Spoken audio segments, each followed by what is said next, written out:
Vamos lá? Vamos tratar agora dos empregados excluídos do controle de jornada. Estão previstos no artigo 62 da CLT. Esses empregados não têm controle, então se não tem controle de jornada, eles não vão ter direito às horas extras. Quem é o primeiro? Empregados que exercem atividade externa incompatível com a fixação de jornada. Preste atenção num detalhe aqui. Não é empregado que exerce atividade externa. Eu posso ser um vendedor, eu posso trabalhar de forma externa na minha empresa, só que eu retorno para prestar contas todos os dias. Então, nesse caso, existe sim a possibilidade de eu ter um controle de jornada. Aqui quer dizer o seguinte, é empregado que exerce atividade externa incompatível com a fixação de jornada. É outro papo. Não é só falar que é um empregado que exerce atividade externa. É incompatível. 2. Empregados que exercem cargo de confiança. Observa, não é qualquer cargo de confiança. Aqui é um diretor de departamento, é um gerente geral, que é o chamado gerentão da agência. Não é qualquer cargo de confiança. É aquele que recebe uma gratificação de pelo menos, a CLT foi esperta, não colocou qualquer cargo de confiança, de pelo menos 40% dos salários dos empregados. Então, ele tem um adicional de pelo menos 40% do valor do salário. Não é qualquer cargo de confiança, tá bom? Exige um pouquinho mais. Até porque se você for numa agência bancária hoje, fala para mim se não acontece assim, você diz assim na recepção. Bom dia, eu gostaria de conversar com o gerente. Aí a atendente vai falar para você assim, qual gerente? O gerente de conta, o gerente de investimento, o gerente de previdência, o gerente... Vai perguntar isso para você, porque todo mundo é intitulado como gerente. Você fala, não, vim falar com o gerente da agência, o gerentão, como chama a doutrina. É esse aqui. Esse gerente está excluído, o gerentão do banco, gerente de agência, ele está excluído do controle de jornada. Ele pode trabalhar até meia-noite, 1h da manhã, o que for, que ele não vai receber horas extras. Os demais bancários têm previsão própria. Ok? Então, toma cuidado com isso. Bom, olha lá a súmula 287. A própria súmula vai responder isso para você, ó. A jornada de trabalho do empregado de banco, gerente de agência, é regida pelo artigo 224, parágrafo 2º da CLT. Quanto ao gerente geral de agência bancária, presume-se o exercício de encargo de gestão, aplicando-se-lhe o artigo 62 da CLT. Espera aí que a própria figura aqui, ó, tirou o artigo. Pronto. Aplicando o artigo 62, opa, espera lá, vai funcionar. Tudo aqui ao vivo.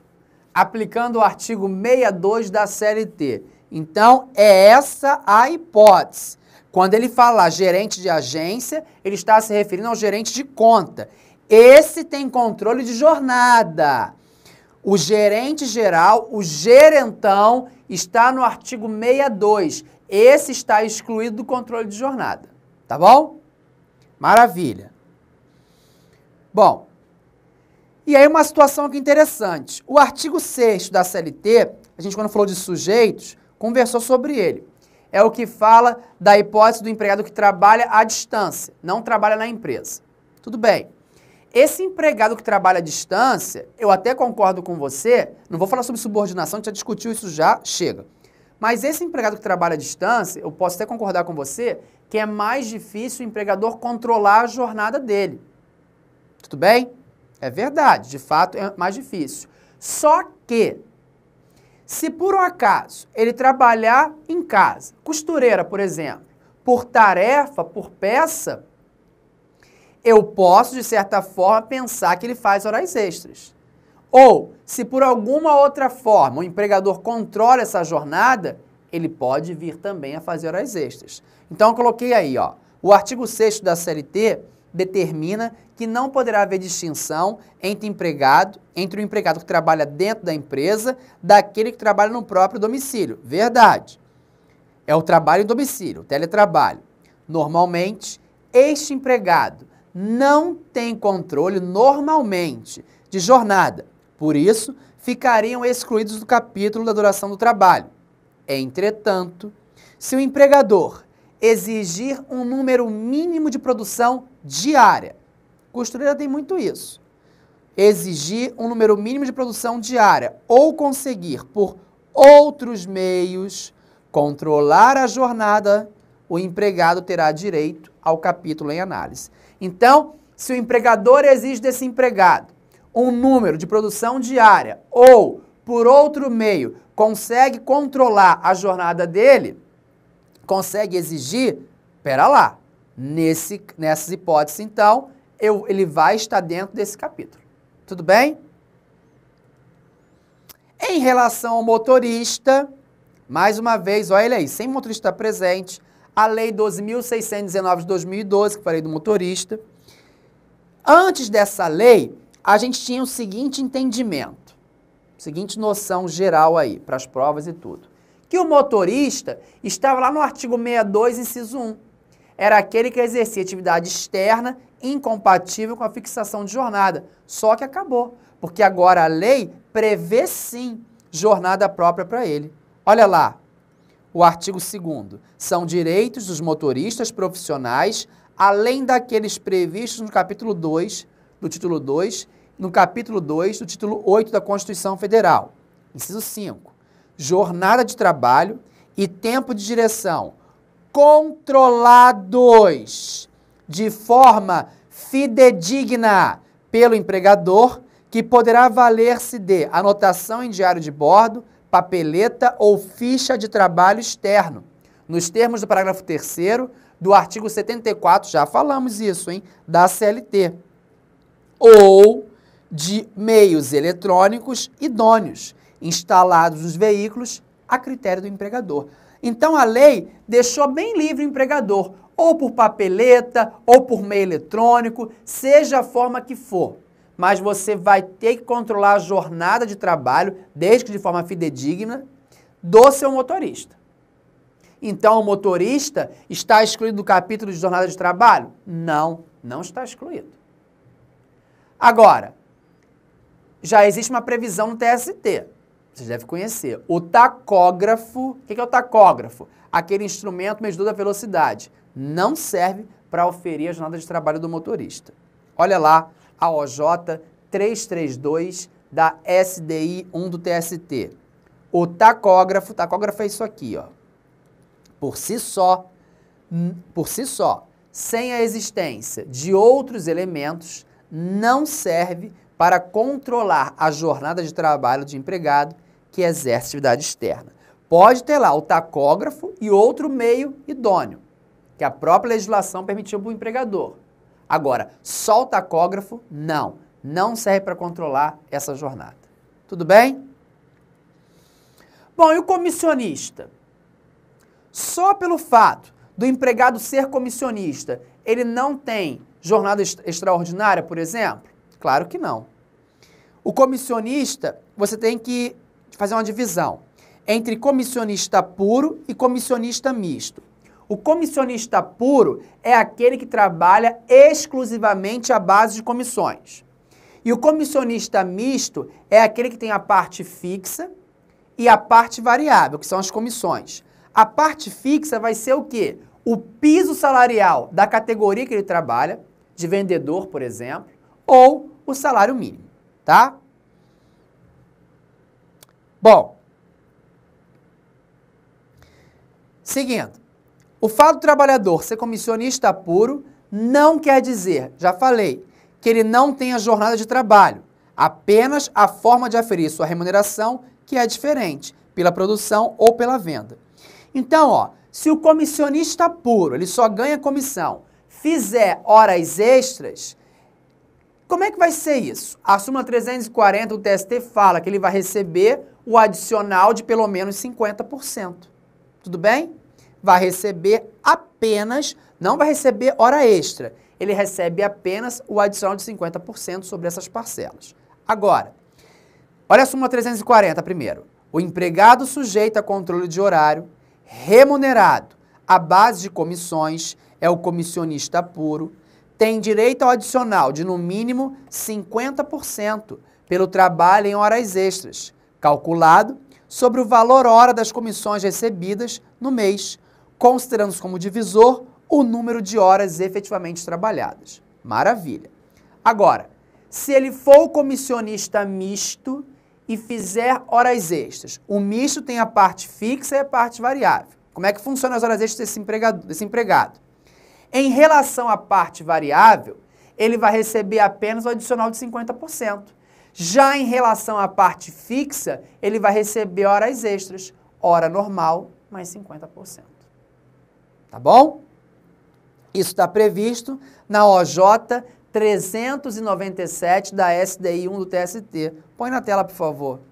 O empregado que recebe remuneração mista, ou seja, parte fixa e outra variável, tem direito a horas extras pelo trabalho em sobrejornada. Em relação à parte fixa, são devidas as horas simples acrescidas no adicional de horas extras.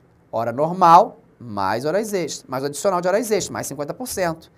Em relação à parte variável, a comissão, é devido somente o adicional.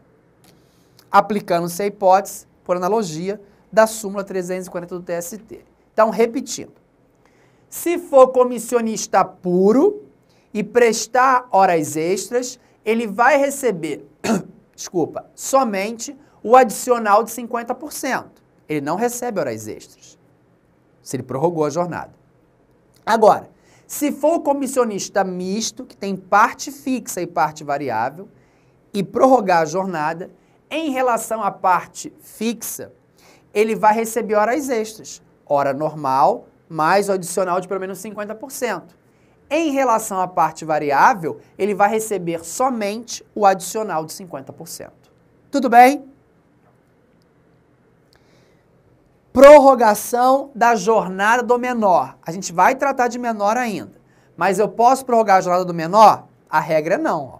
Artigo 413. É vedado, regra, hein? Prorrogar a duração normal diária do trabalho do menor. A regra é não prorrogar, salvo em duas hipóteses. 1. Até mais 2 horas, independentemente de acréscimo salarial, mediante convenção ou acordo coletivo, nos termos do título 6 desta consolidação, desde que o excesso de horas em um dia seja compensado pela diminuição em outro dia, de modo a ser observado o limite máximo de 48 horas semanais ou outro inferior legalmente fixado. Preste atenção, que isso aqui deve ter essa anotação embaixo da sua CLT no dispositivo, não é 48, tá? É 44. Sabe que não é 48, é 44. Corrija aí. Bom, isso aí é o quê? Tá com cara de quê? Até 2 horas, independentemente de acréscimo salarial, sem adicional. Isso é o quê? Compensação de jornada. Trabalha mais um dia e menos outro. É uma hipótese. Segunda hipótese, excepcionalmente, por motivo de força maior, até o máximo de 12 horas. 12 horas, ou seja, mais 4 horas. Com acréscimo salarial de pelo menos 25%? Não. Você sabe que o acréscimo é de 50%, não é 25% não. Sobre a hora normal e desde que o trabalho do menor seja imprescindível ao funcionamento do estabelecimento. Então, qual é a regra? Menor pode prorrogar a jornada? A regra é que não. Agora, excepcionalmente, eu posso prorrogar mediante compensação de jornada. Ele trabalha mais um dia e menos em outro, não tem adicional. Maravilha. Também posso prorrogar se for motivo de força maior. Se o motivo for de força maior, eu posso prorrogar por mais 4 horas e ele vai receber o adicional de 50%. Agora, tem um detalhe. Terá que ser imprescindível que o menor fique, tá? Então, fiz um resumo aí, ó. Compensação semanal de jornada, só por norma coletiva autorizando, ou, na hipótese de força maior, limitada a 4 horas diárias. Bom, ônus da prova e a duração do trabalho. O que fala a súmula 338 do TST? Essa súmula é processual, mas ela também tem que ser aplicada agora. É ônus do empregador. Antes de eu falar isso, vem aqui comigo, por favor. Se o empregado ajuizar uma reclamação trabalhista, pedindo horas extras, por exemplo, de quem é o ônus de provar que fez horas extras? Do empregado. O ônus de provar é da parte que alega. do empregado. Agora preste atenção aqui. Agora sim. Súmula 338, item 1. É ônus do empregador que conta com mais de 10 empregados o registro da jornada de trabalho na forma do artigo 74, parágrafo 2º da CLT. A não apresentação injustificada dos controles de frequência gera presunção relativa de veracidade da jornada de trabalho, a qual pode ser elidida, derrubada, por prova em contrário. Então, preste atenção. O ônus de comprovar a percepção de horas extras é do empregado. Maravilha. Agora, se a empresa tiver mais de 10 empregados, o empregador vai ter que, na defesa, na contestação, juntar os cartões de ponto. Se ele tem mais de 10 empregados e não juntar os cartões de ponto, aquilo vai gerar uma presunção relativa de veracidade da jornada apresentada pelo empregado na inicial. Tudo bem? Tranquilo. Item 2. A presunção de veracidade da jornada de trabalho, ainda que prevista em instrumento normativo, pode ser elidida, pode ser derrubada por prova em contrário, tá? Por mais que você tenha essa presunção que é relativa, ela pode ser derrubada por outras provas que tenham nos autos, tá bom? Mas vamos seguir, que se não é direito de trabalho, isso é direito processual. 3 é legal. Os cartões de ponto que demonstram horários de entrada e saída uniformes, também chamados de controles de frequência britânicos, são inválidos como meio de prova, invertendo-se o ônus da prova relativo às horas extras, que passa a ser do empregador, prevalecendo a jornada da inicial se dele não se desincumbir. Então, preste atenção aqui. O que é cartão de ponto britânico? É aquele que faz assim, ó. O empregado, durante 5 anos na empresa, todo dia, entrou às 8 e saiu às 17. Entrou às 8 e saiu às 17. Entrou às 8 e saiu às 17. O que o TST diz? Que esse tipo de cartão de ponto que o empregador juntar na defesa para comprovar a jornada do empregado são inválidos como meio de prova. Nesse caso, inverte-se o ônus da prova, que inicialmente era do empregado, agora passa a ser do empregador. Se o empregador não conseguir provar, vai prevalecer a jornada de trabalho que o empregado declarou na inicial. Ok, minha gente? Isso é mais processual, mas eu acho que a hora de falar foi exatamente essa. Tudo bem? Maravilha! Vamos treinar um pouquinho? Eu não sei se você percebeu, tira da tela, eu não sei se você percebeu, pronto, tá aqui certinho, que nós levamos simplesmente, quantos blocos, hein, Manuel? Não, de jornada. 8 blocos. 7 blocos só falando de jornada de trabalho. Isso quer dizer alguma coisa? Quer dizer tudo. Que jornada de trabalho é o maior tema de direito do trabalho, que jornada de trabalho é o tema com maior complexidade e que jornada de trabalho significa 2, quiçá 3 questões na sua prova. Então, o que eu sugiro? Que você revise, não precisa assistir o vídeo de novo não, mas revise aí nos slides ou no meu livro, que fala de jornada também de forma completa, vai lá no meu livro e dá uma olhada com cuidado nesse tema, porque esse tema vai estar presente na sua prova. Isso não resta dúvida. Jornada de trabalho está na sua prova, ok? Vamos treinar um pouquinho? Coisa rápida sobre jornada? Vamos lá então. Questão 1. Põe na tela. Com fundamento nas disposições seletistas sobre jornada extraordinária e jornada noturna, é correto afirmar. Letra A. Os empregados, sob regime de tempo parcial, poderão prestar horas extras, desde que autorizados expressamente pelo sindicato.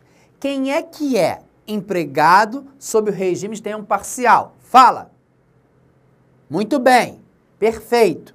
É aquele cuja jornada não extrapole a 25 horas semanais. Lembra que eu te falei duas coisas super interessantes sobre esse camarada? Qual foi a primeira? Que ele não tinha direito ao abono pecuniário de férias. E qual é a segunda? Ele não faz horas extras. Ah, tá certa? Tá errado. Não tem esse desde não, tá? Ele não poderá. Letra B. O adicional noturno equivale a 30% pelo menos sobre a hora diurna? Ele quer a regra, deve estar falando do urbano, né? Mas indiferente disso, não. Equivale a 20%. Se for rural, 25%, tá? Ó, rural, 25%. Não esqueça. Seguindo. Letra C. Como forma de proteção da saúde e da integridade física dos trabalhadores, a prorrogação da jornada de trabalho deve ser prevista em convenção ou acordo coletivo de trabalho? Não está ruim, não. Eu boto uma bolinha do lado e vou ler as demais. Letra D.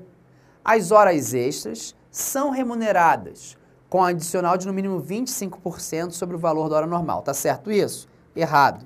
O adicional de pelo menos 50%. Letra E. Nos horários mistos, assim entendidos, os que abrangem períodos diurnos e noturnos, em relação às horas trabalhadas, no período considerado noturno, aplica-se a redução da hora e deve ser pago o respectivo adicional. Certo ou errado? Certíssimo. E agora, José? Vamos, o gabarito é a letra E. Eu fiz isso de propósito. Vamos lá para a letra C. Como forma de proteção da saúde e da integridade física dos trabalhadores, a prorrogação da jornada de trabalho deve ser prevista em convenção ou acordo coletivo de trabalho? Sim, mas está incompleto. Porque também pode ser mediante acordo individual, porque aqui é a regra, tá? Que pode ser também mediante acordo individual escrito entre empregado e empregador, artigo 59. Então ficou incompleta. Confirmando o gabarito, letra E. É a mais completa. Tá bom? Tem que treinar. Próxima questão, questão de procurador. O Tribunal Superior do Trabalho, TST, a respeito da compensação de jornada de trabalho, entende que... Bom, se ele me perguntou isso a respeito de compensação, o TST entende que... Aí eu traduzo prova. Ele quer isso aqui, ó. Súmula 85 do TST. Esse conhecimento eu já sei na hora da prova, só de ler o enunciado. Se eu não lembrar da súmula, eu vou perder essa questão. Então, vamos embora. Letra A. O descumprimento das exigências legais para a compensação da jornada fará com que o valor da hora extraordinária sofra um acréscimo de 20%? Errado. Sofra um acréscimo de 50%. B. O ajuste pode ser feito verbalmente ou por escrito, através de acordo individual. Errado. O acordo pode ser feito por escrito, em contrato escrito, acordo escrito entre empregado e empregador ou por negociação coletiva. Verbal, não. Letra C. O banco de horas pode ser instituído por acordo individual escrito ou por negociação coletiva. Errado. Banco de horas só pode ser instituído por negociação coletiva. Banco de horas é só por negociação coletiva. Cuidado. Letra D. O desrespeito às exigências legais para compensação de jornada importa em repetição do pagamento das horas excedentes à jornada normal diária, mesmo que não ultrapassada a jornada máxima semanal? Não, aí não. Mesmo não ultrapassada, não. Se não ultrapassou, você não recebe. Letra E. Norma coletiva pode vedar o acordo individual? Perfeito. A compensação pode ser feita, súmula 85, item 1, mediante acordo individual escrito entre empregado e empregador ou por negociação coletiva. Item 2. Se a negociação coletiva vedar o acordo individual, só por negociação. Confirmando, gabarito letra E. Excelente a questão. Próxima. SESP-NB. Tá aí, ó. O SESP vai fazer o TRT do 17ª Região Espírito Santo, hein, gente? Confirmado isso. O sistema de banco de horas somente poderá ser implantado na empresa por meio de instrumento coletivo de trabalho? Certíssimo. Só. Não posso ter banco de horas por acordo individual escrito entre empregado e empregador. Banco de horas é só por negociação coletiva. Próxima questão.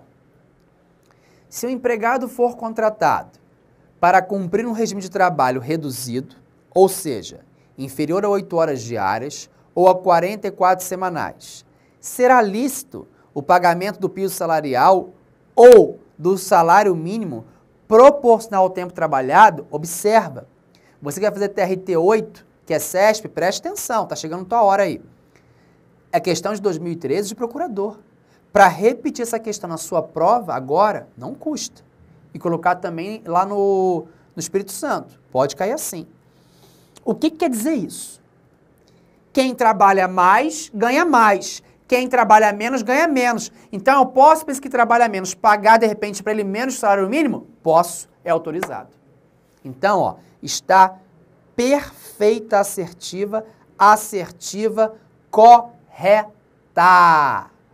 Ok, minha gente, vem comigo. Ufa, terminamos jornada de trabalho. Joga uma água no rosto, dá uma respirada para a gente seguir, porque tem muita coisa para ser dita ainda. É curso completo. É assim mesmo. Tem que passar por isso tudo para você poder gabaritar a prova. Fico te esperando. A gente já volta.